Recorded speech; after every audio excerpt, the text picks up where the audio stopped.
It is my way to begin with prayer. Now, we've already said a lot of prayers, but I hope you don't mind another one. Okay, thank you so much. Thank you so much.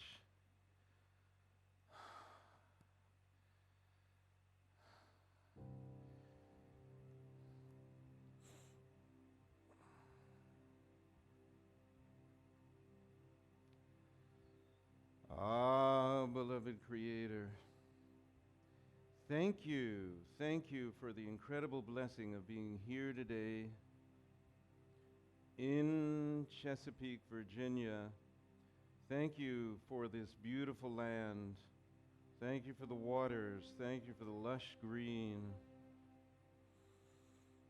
Ah, beloved Creator, thank you. Thank you for the light of the sun that gives us light, warmth, and energy. Thank you. Thank you for the breathing aware air, the prana, the pneuma, the ruach, the spiritus. It has many names, but the air that we breathe in that connects us all.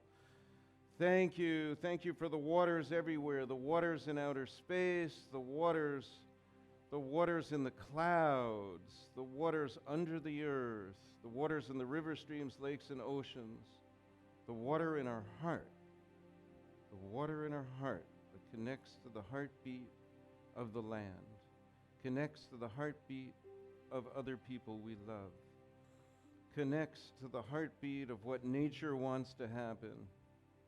And thank you, Pachamama, Mother Earth, that we're born from, that we return to. Thank you, Mother Earth. Thank you for the earthworm named after her mother that has no eyes but it can see, has no ears but it can hear. Thank you for the vibrations that the earthworm feels. Thank you. We love you, earthworm. We love everything in the earth, the nematode worms, the bacteria, even the viruses, germs. The germs germinate. That's how life is created. Germs germinate. Thank you. Thank you. Thank you. We ask that the viruses and bacteria be in balance so that it supports us, so that it lives within us in a beautiful way, in a harmonious, balanced way, and doesn't go out of balance, doesn't harm us, doesn't harm anything. Thank you. Thank you. Thank you for all the critters on Mother Earth. Thank you for the bear, the fox, the bobcat, the deer, the elk, every critter. And thank you for the birds that sing to us in the morning. They're really speaking, but we think of it as singing. Thank you to your sacred conversations. Thank you so much. Thank you for this group. Thank you for the opportunity to speak about From Politics to Love, a journey from fragmentation to wholeness. There is so much difficulty in the world today. There's a little bit of polarization.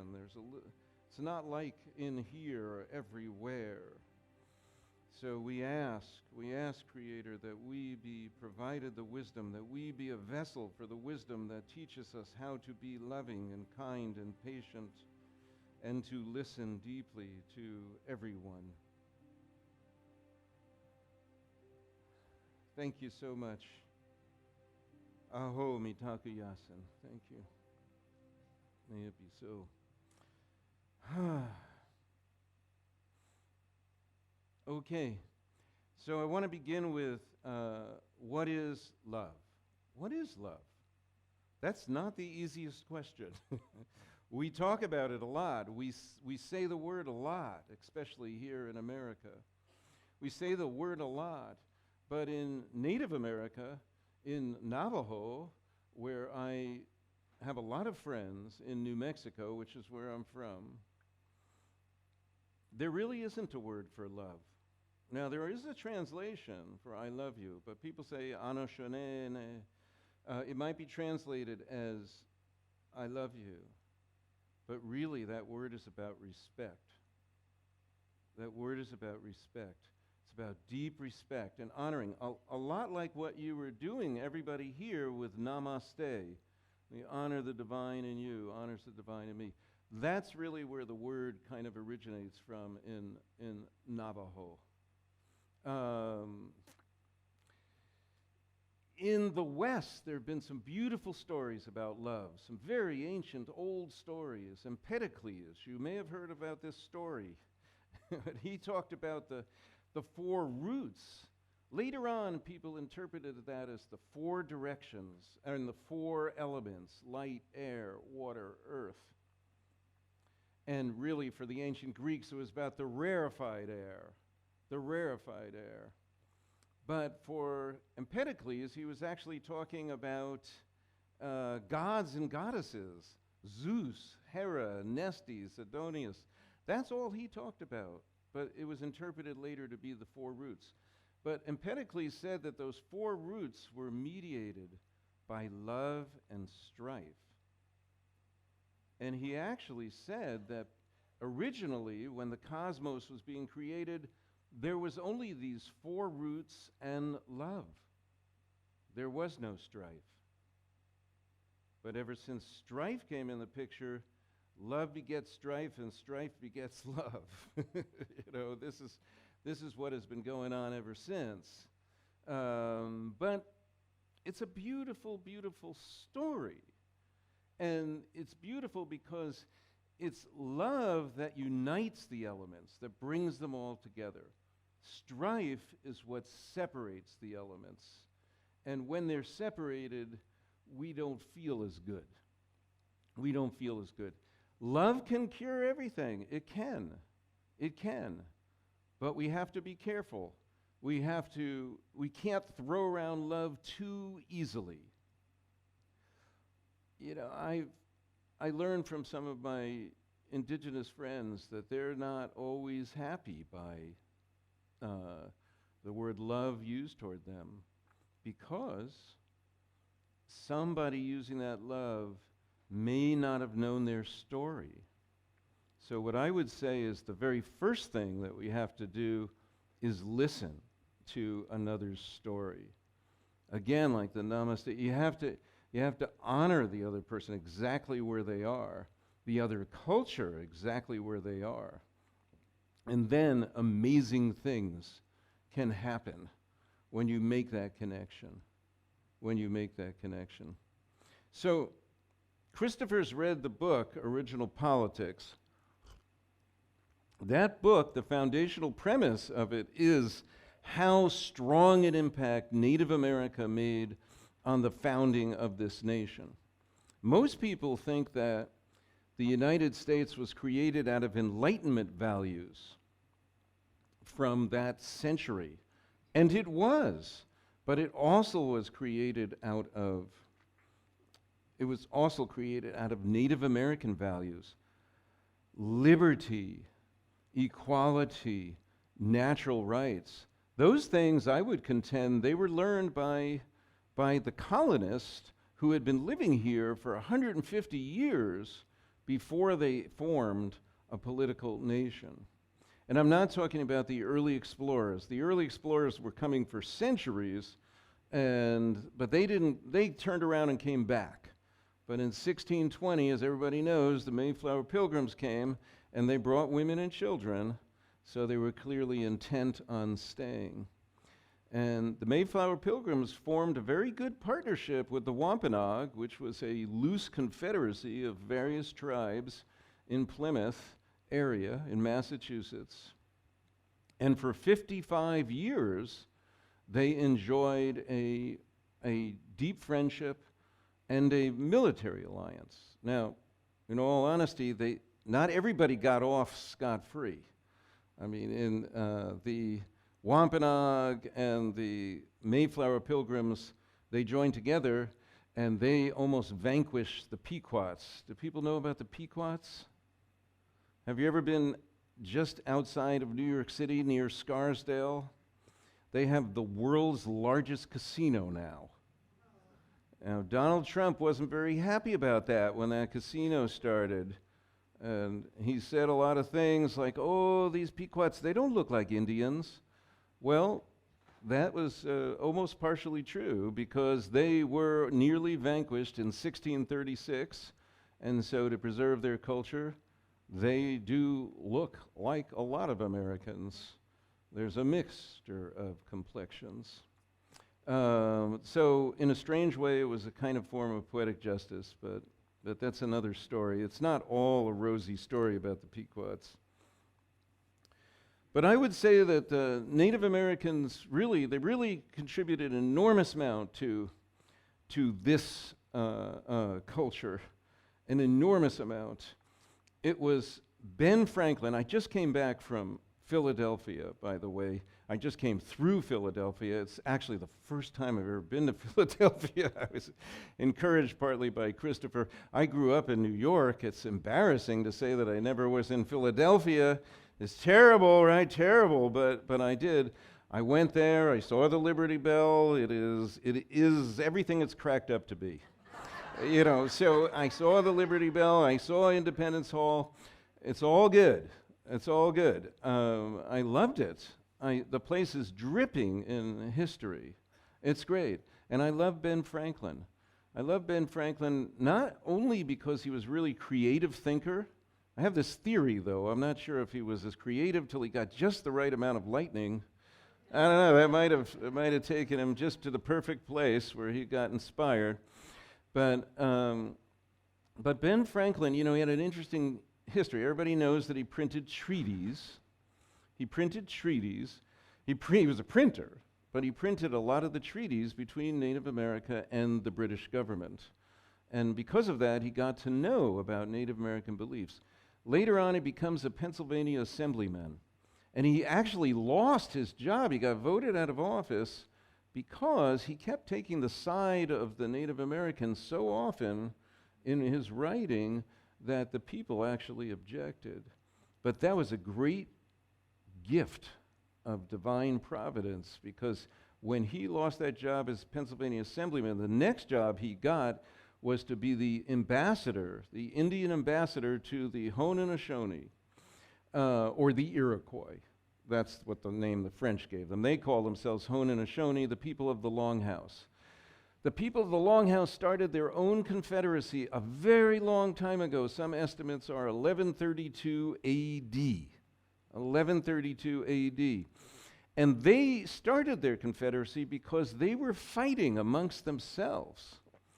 And in their story, a peacemaker came. A peacemaker came from outside of the tribe, not one of the tribe. This peacemaker, by the way, stuttered. He stuttered. I know this man, Bruce Johansson, who wrote a beautiful book about this, and he stutters. And when he came to visit the Haudenosaunee, they welcomed him with such open arms because, hey, he was like the peacemaker. But the peacemaker, partly because he stuttered, he wanted some delegates to spread that word of love. So he first found a woman named Jacotsina, and then later he found a man named Hiawatha, and he convinced all the tribes to unite, except one. There was a chief named Tadadado of the Onondaga, and his name, he actually had like Medusa. He had snakes in his hair, you know. He was like considered almost evil. He was really tough. He didn't want to unite. He didn't want to have peace until the peacemaker realized that he needed to give this man a special responsibility. He gave him an added responsibility. He told him the Onondaga are going to be the executive branch. They're going to be in charge of things in some ways. He gave him a special responsibility, and also he was helped by Hiawatha. The name Hiawatha means the one who combs. And Hiawatha combs the snakes out of Tadadado's hair. And so the Iroquois unite, and they united by getting in front of a big tree. They partially uprooted the tree, and they buried all their weapons underneath the tree, and then they replanted the tree. That's where we get the phrase, bury the hatchet. You know, that's where it is. So they buried that there, and then the peacemaker took, let me use this for an example. He took one arrow, and he handed it to one of the tribal members, and then he took it back and he broke it over his knee. And then he reached behind him and got a sheaf of 5 arrows. And he did the same thing. The sheaf was with the arrows connected together. He tried to break it over his knee. It did not break. And the message was that there's strength in numbers and strength in staying together. Later on, when Ben Franklin has this friendship with Chief Canastego, the Onondaga chief, Chief Canastego tells the colonies to unite, and this is on July 4th, 1744, exactly 32 years before the Declaration of Independence was signed. Chief Canastego tells the colonists, you must unite like the Iroquois have done. You must become the 5 fingers of one hand. You must never fall out with one another. You must support each and one of you together. Now, he took an arrow and gave it to Ben Franklin, took it back from Ben Franklin, and then reached behind him and took a sheaf of 13 arrows and tried to break it over his knee. It did not break. Ben Franklin never forgot that. The meaning was clear to all, and that's why Ben Franklin recommended that in the Great Seal of the United States, in the eagle's talon, there's the 13 arrows. It's balanced by the olive branch and the other talon. The eagle itself was from the Iroquois, also taken from the Iroquois. The great tree of peace, which they had buried their weapons underneath and had 4 sacred roots going in the 4 directions. That tree was on top of it was an eagle. That symbol came from the Iroquois. So a lot of symbols, and the ideas of life, liberty, and natural rights came from the Iroquois. Now, and so we got off to an incredible start in this country, an incredibly good start. And for 50 years, everybody across the world understood that the United States of America was a partnership between European values of the Enlightenment and native values of life, liberty, and natural rights. And that's what everybody understood. Now, things changed. They changed when Andrew Jackson came along. How many know about Andrew Jackson? I'm really looking forward to when Harriet Tubman's on the $20 bill myself, because Andrew Jackson is not my favorite president. Andrew Jackson was the biggest force for ethnic cleansing that this country has ever seen. You know, he came into office 1828. He's the one who signs the Indian Removal Act. He's the one who first fought a war against the Creek. And then he went into Florida when Florida was not even Florida yet. And he fought a completely illegal war against the Spanish. But because Florida then got ceded to the United States, it was forgiven. Andrew Jackson was never prosecuted for any of that. And then he rounded up the Choctaw, the Chickasaw, and lastly the Cherokee, and he took them all out to Oklahoma, what's known as the Native Territories back then. And the interesting thing is he also rounded up free slaves and some unfreed slaves and took them along with them. And that's why the complexion of this country changed right then, and particularly among the Cherokee. If you've noticed, the Cherokee can be of any complexion, from the whitest white to completely African American, because they all mix together. So an act of what I would say was kind of hate, can become love. This is partly one of the messages I want to bring. From politics and the politics of division, there can come love. We can move from the politics of division to love, and we have been doing that in this nation's history for the most part. Like Theodore Parker said, and Martin Luther King and Barack Obama like to reiterate, The arc of the moral universe is long, but it bends toward justice. It bends toward justice. So in the biggest picture, we have been moving toward a more increasingly inclusive way. In the biggest picture. But that doesn't mean there isn't a lot of backlash, you know, and there has been backlash. But I will say to you that love is coming through. Love is going to win. Love always prevails.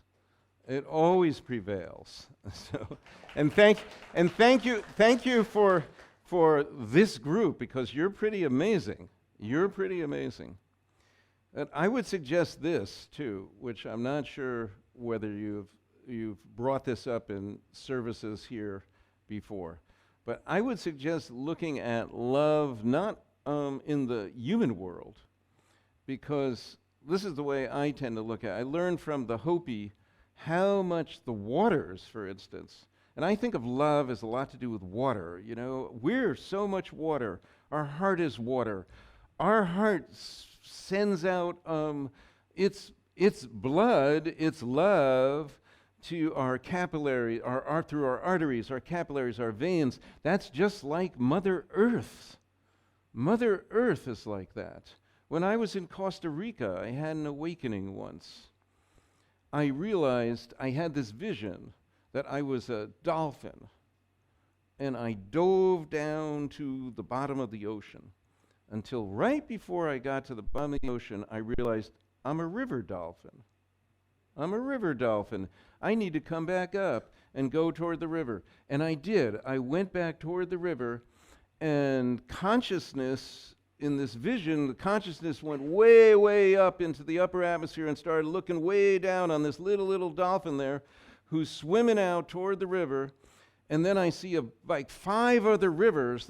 I was in Costa Rica then, and this is the way the rivers have so much energy, so much prana. And I saw all these rivers coming together at the ocean, and I felt Mother Earth's heart start to beat. And it was ecstatic. And I went back and I talked to Grandfather Leon Secatero, and he told me, that's good, Glenn. That's good, because that's why there's cardiovascular disease on this planet. We've dammed up too much of the rivers. That is, the rivers are Mother Earth's arteries, veins, capillaries. Can't dam them up. You've got to let them be free. And that's the way I tend to look at it. I also look at water like that. I look at the underground water. The underground water, when it is getting low, it sends love up to the clouds, and then that's what makes it rain. They're in communication. They're in communication all the time. The waters can never be separated. And you are the same. You guys, you can never be separated. Human beings can never be separated. We are all like that. We're 70% water. And that's a beautiful thing. So I want to thank you very much. Really appreciate it. Much love to you. Thank you. Okay, thank you. All right. Making America sacred again. I don't know if that's 20 minutes or not. So let's get centered in our seats, put our feet on the ground for a moment. And let's take that love from Glenn's talk. Let's focus it in our heart. Imagine a brilliant, bright white light or golden light, whatever colored light you choose, centered right in your heart. Feel that love. Let us feel that wholeness. Let us feel the connection with one another. After all, there's just one of us in this room. Let us feel that connection, and let us breathe in through that golden or white light in our hearts right now. Maybe take a deep breath or two. And as you do, feel the gratitude. Feel the gratefulness for Glenn, for the music group, for all of your brothers and sisters who are here in this place today, those watching on live stream, all the Unity churches, all the churches, our entire nation, the entire world. Let us breathe that love of connection, that wholeness through our hearts now.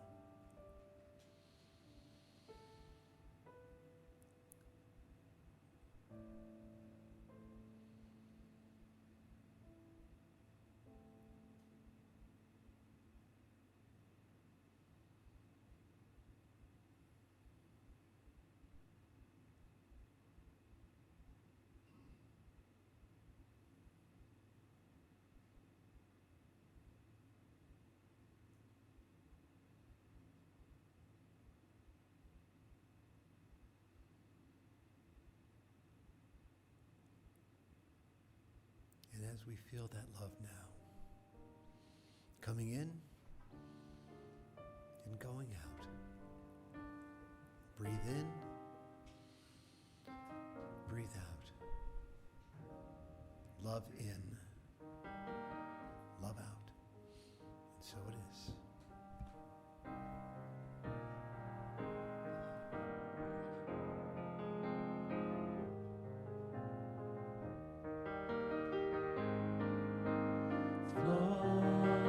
Spirit, flow through me as I open up to be an expression of your unfolding peace. Show, Spirit, show through me as I open up to be an expression of